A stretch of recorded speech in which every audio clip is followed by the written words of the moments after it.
पितृपक्ष बा महालय पक्ष अर्थ आमर महाआलयरू बा पितृलोकरू आत्मा माने यह लोक को बा पृथ्वी लोक को जेतेबेले कन्या मास हुए से समय पितृलोक यह लोक बा पृथ्वी लोकर निकटवर्ती होता है। उक्त समय रे दिव्यगत आत्मा माने तांकर स्वजन मानक ठारू श्राद्ध पाइबा उद्देश्य रे पृथ्वी लोकरे से एक मास पर्यंत लीलाखेला करथांते। अर्थात महालय पक्ष बा पितृ जोटा इंदु पूर्णमी बा भाद्र मास शुक्ल पक्ष पूर्णमी ठारू आमर पितृपक्ष बा पितृलोकटी आरंभ हो एक मास पया श्राद्ध पर्यंत से लीलाखेला करती। जो आत्मा माने महालय पक्ष बा पितृपक्ष रे यह लोक को बा पृथ्वी लोक को आसी थांती से माननकु पया श्राद्ध प्रदान करी अर्थात कार्तिक मास कृष्ण पक्ष अमावास्या कि दीपावली अमावास्या दिन आमे तांकु विसर्जन करथाउ बा आलोक वर्तिका प्रदान करी तांकु तांकर प्रत्यागमन करबा उद्देश्य रे ए पर्व करथाउ।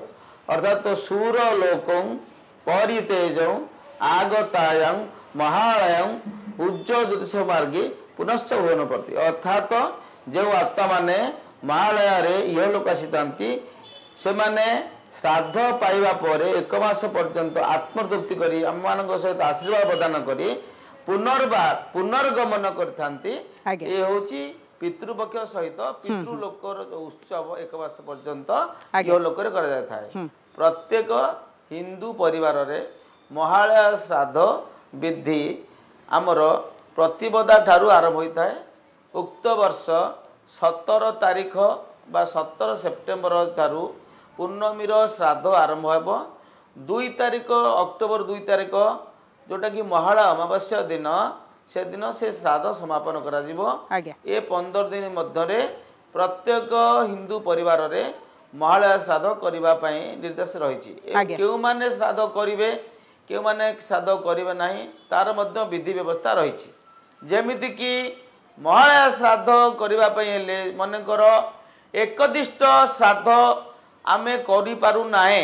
एकदिष्ट अर्थ निर्दिष्ट व्यक्ति उद्दिष्ट निमित्त श्राद्ध एकदिष्ट श्राद्ध जाकि माधवाचार्य कहते मनुसंहिता रे अर्थात जदि आमे आमर पितृलोक बा दिव्यगत व्यक्ति विशेष मानकर निर्दिष्ट कर्म बा निर्दिष्ट जोटा कि मृत्यु तिथि को मन रखी ना है बा आमे ताकू बाईपास करि जाउचे तेबे महालय श्राद्ध यदि आमे करबा ताहा परिपूर्ण होता है बा से आत्मा से श्राद्ध पाइबारे ताक आत्मतृप्ति होता है। तेणु गोष्ठी श्राद्ध ताकू कहा जाए एकदिष्ट जेमिति गोटिए व्यक्ति तेणु महालय श्राद्ध को गोष्ठी श्राद्ध कहा जाए।